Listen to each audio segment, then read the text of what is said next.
Hello दोस्तों, welcome to Hindi code class.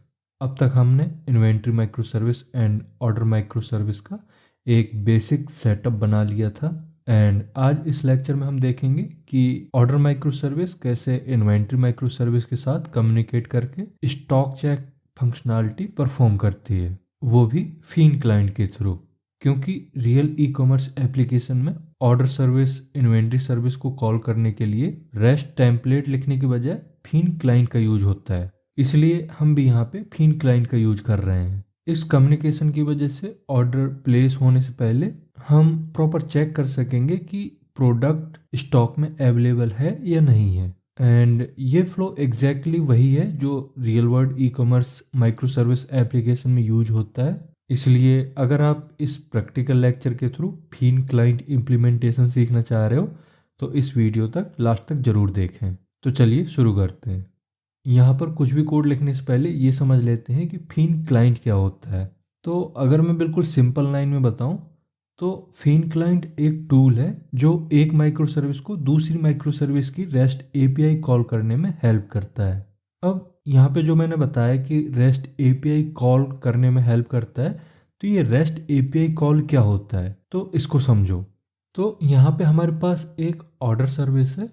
यहाँ पे आप चेक करोगे main/java में कंट्रोलर में जाके इसकी जावा फाइल ओपन करिए। यहाँ पर एक एपीआई है API/order/place order। ठीक है, हमें प्लेस ऑर्डर नहीं डालना पड़ेगा, हमें सिर्फ API/order कर देना है, इससे ये हैंडलर कॉल हो जाएगा। तो ये हमारी एक एपीआई है। अब इस एपीआई को अगर चेक करना है कि स्टॉक अवेलेबल है या नहीं है, अगर स्टॉक अवेलेबल ना हो तो ऑर्डर प्लेस ना हो, इस तरह की अगर फंक्शनैलिटी लगानी है तो इस केस में इस प्लेस ऑर्डर एपीआई को कॉल करना पड़ेगा। इन्वेंट्री की एक एपीआई है चेक स्टॉक। तो हम इन्वेंट्री खोल लेते हैं, वहाँ पे चेक करते हैं, इधर main/java एंड यहाँ मिलेगा आपको कंट्रोलर और ये है हमारी इन्वेंट्री की जावा फाइल। अब इधर एपीआई का नाम है /API/inventory एंड उसके बाद SKU कोड। अगर आप ये URL यूज करते हो तो यहाँ से चेक हो जाएगा स्टॉक अवेलेबल है या नहीं है। ठीक है, एंड इसी को कहते हैं एक माइक्रो सर्विस का दूसरी माइक्रो सर्विस के साथ कम्युनिकेट करना, मतलब दूसरे माइक्रो सर्विस की रेस्ट एपीआई कॉल करना। अब अगर इसे थोड़ा और प्रोफेशनल वे में बोलें, मतलब इंटरव्यू या एग्जाम में, तो आप बता सकते हो कि जो फीन क्लाइंट है वो एक डिक्लेरेटिव रेस्ट क्लाइंट है जो इंटरफेस के थ्रू माइक्रो सर्विस के बीच में कम्युनिकेशन इजी बनाता है। मतलब फीन क्लाइंट रेस्ट कॉल को नॉर्मल जावा मेथड कॉल जैसा बना देता है। अब ये कैसे होता है इसको डिटेल में समझते हैं।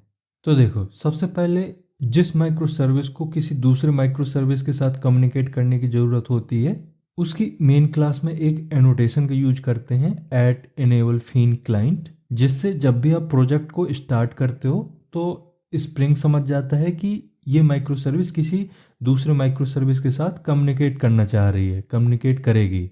एंड वो एक इंटरफेस स्कैन करेगा एंड देखेगा कि कहाँ पर हमने एक इंटरफेस बनाया हुआ है जिसमें हमने @feen_client का यूज किया है। एंड हमें इसी में उस सर्विस का नाम भी मेंशन करना होता है जिसके साथ आप कम्युनिकेट करना चाह रहे हो। अब जैसे ही उसको नाम पता चलता है कि किस सर्विस के साथ कम्युनिकेट करना है, वो सीधा जाएगा यूरेका के पास। यूरेका से कहेगा कि भाई ये नाम है, इसका मुझको पूरा एड्रेस चाहिए, मतलब किस पोर्ट में ये रन हो रहा है, होस्ट नेम क्या है, वो सब कुछ डिटेल लेके आएगा। अब इसे जब उस सर्विस का पूरा एड्रेस मिल जाएगा जिसके साथ कम्युनिकेट करना है, इसके बाद ऑटोमेटिकली एक प्रॉक्सी क्लास जनरेट होगा इस इंटरफेस के लिए जो भी आप बनाओगे, एंड वहाँ पे एक HTTP रिक्वेस्ट जनरेट करेगा, मतलब एक URL बनाएगा एंड उसी से उस सर्विस को कॉल कर देगा और जो भी रिस्पॉन्स आएगा वो यहाँ पे ले आएगा।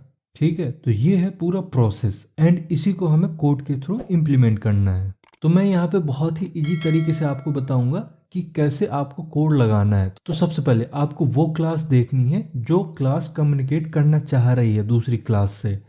तो हमें जो कम्युनिकेट करना है वो ऑर्डर माइक्रो सर्विस के साथ करना है, और किसके साथ करना चाह रही है, इन्वेंट्री के साथ। तो हमें इन्वेंट्री में अभी कोई चेंज नहीं करने हैं, हमें जो भी चेंज करने हैं वो ऑर्डर माइक्रो सर्विस में करने हैं। तो हम इस इन्वेंट्री को कर देते हैं क्लोज। यहाँ से प्रोजेक्ट भी मिनिमाइज कर दीजिए। अब इधर ऑर्डर माइक्रो सर्विस में आपको सबसे पहले जाना है pom.xml में एंड चेक करना है कि फीन क्लाइंट के लिए हमने डिपेंडेंसी ऐड कर रखी है या नहीं कर रखी। तो यहाँ पे आगे चेक कर लेते हैं। इधर हमने कहीं भी फीन क्लाइंट को यूज नहीं किया है, ठीक है। इधर सिर्फ यूरेका क्लाइंट है, फीन क्लाइंट नहीं है। तो एक काम करते हैं, इसी को कर लेते हैं कॉपी, Ctrl+C एंड इधर इसके नीचे इसको पेस्ट कर दीजिए। ऐसा इसलिए कर रहे हैं क्योंकि दोनों की जो ग्रुप आईडी है वो सेम है। ये भी क्लाउड से आता है एंड जो फीन क्लाइंट है वो भी क्लाउड से ही आएगा। तो इसकी जगह ओपन फीन कर लेते हैं, ओपन फीन एंड इसे करिए सेव। अब सेकेंड स्टेप में आपको जाना है अपने मेन क्लास में। इधर आपको एक एनोटेशन लगाना होता है, एट इनेबल फीन क्लाइंट, इसे भी करिए सेव।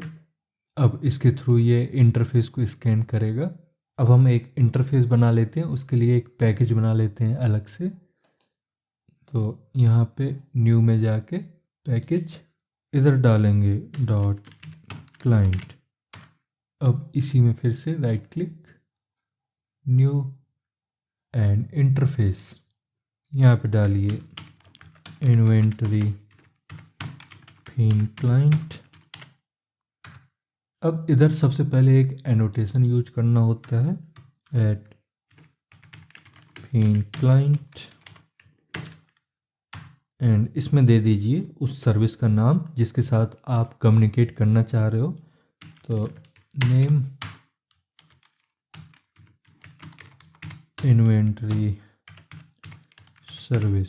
अब इसके अंदर आपको एपीआई जैसा ही लिखना पड़ेगा क्योंकि ये जो माइक्रो सर्विसेज होती हैं ये सिर्फ अपनी एपीआई को ही पहचानती हैं, अपनी डीटीओस को ही पहचानती हैं, किसी दूसरे एपीआई या किसी दूसरे माइक्रो सर्विस की डीटीओ को नहीं जानती।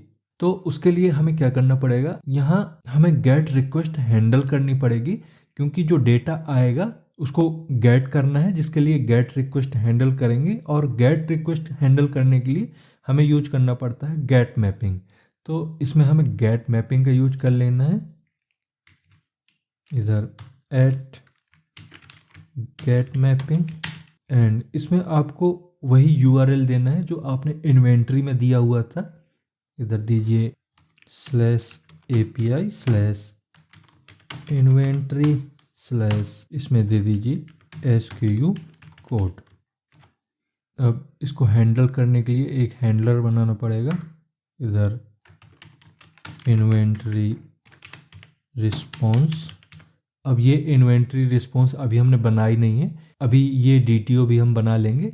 इसके बाद दीजिए हैंडलर का नाम, तो इज इन स्टॉक एंड इसमें पाथ वेरिएबल के थ्रू जो भी SKU कोड आ रहा है उसको ले लेंगे। यहाँ पे लिखिए एट पाथ वेरिएबल, इसमें दीजिए string SKU code and then semicolon.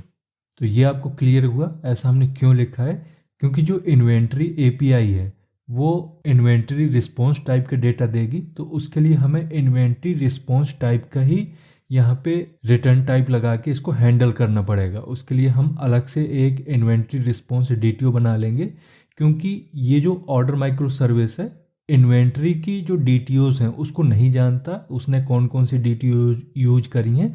हमें यहाँ पे अपनी DTO बनानी पड़ेंगी। तो आएंगे हम DTO में, यहाँ फिर से क्लास ले लेते हैं, इसका नाम दीजिए इन्वेंट्री रिस्पॉन्स एंड इसमें भी वही सेम फील्ड देनी पड़ेंगी जो आपने इन्वेंट्री में दी थी। प्राइवेट स्ट्रिंग SKU कोड, दूसरा होगा प्राइवेट बूलियन इन स्टॉक और तीसरा होगा प्राइवेट इंटीजर अवेलेबल क्वांटिटी। अब इधर गेटर सेटर भी लगा देते हैं, at data, then at all args constructor, then at no args constructor. इसको करिए सेव। अब जाएंगे हम अपने सर्विस में, यहाँ आते हैं, इधर जाएंगे हम इम्पल में। अब इसमें अभी स्टॉक चेक नहीं हो रहा है, हम सीधा यहाँ पे ऑर्डर प्लेस कर रहे हैं, बट अब इसमें हमें कुछ चेंजेस करने पड़ेंगे, जिससे कि पहले स्टॉक चेक होगा अवेलेबल है या नहीं है, उसके बाद ऑर्डर प्लेस होगा। तो यहाँ सबसे पहले फिन क्लाइंट का ऑब्जेक्ट ले लेते हैं, इधर लिखिए private final inventory feign client, इसका नाम दीजिए इन्वेंटरी फिन क्लाइंट। अब इसी के थ्रू हम चेक कर लेंगे इन्वेंटरी अवेलेबल है या नहीं है। तो आते हैं मेथड के अंदर एंड यहाँ लिखिए inventory feign client dot is in stock, इसमें दीजिए request dot get SKU code. अब ये कॉल जाएगी प्रॉक्सी क्लास को एंड प्रॉक्सी क्लास के थ्रू कॉल चली जाएगी इन्वेंटरी माइक्रो सर्विस को और वहाँ से आएगा रिस्पॉन्स। तो उस रिस्पॉन्स को हम रख लेते हैं, रिस्पॉन्स आएगा इन्वेंटरी रिस्पॉन्स टाइप में, जो कि हमने ऑलरेडी बना लिया है, तो हमें उसी का यूज करना है। इधर लिखिए इन्वेंटरी रिस्पॉन्स एंड इसका नाम दीजिए इन्वेंटरी। अब इसके बाद चेक कर लेते हैं वहाँ से रिस्पॉन्स क्या आता है। इधर लिखिए if not inventory dot is in stock. अगर ये कंडीशन ट्रू निकलती है तो हम एक एक्सेप्शन थ्रो कर देंगे, थ्रो रन टाइम एक्सेप्शन, इसमें पास कर दीजिए product is out of stock, इसे करिए सेव।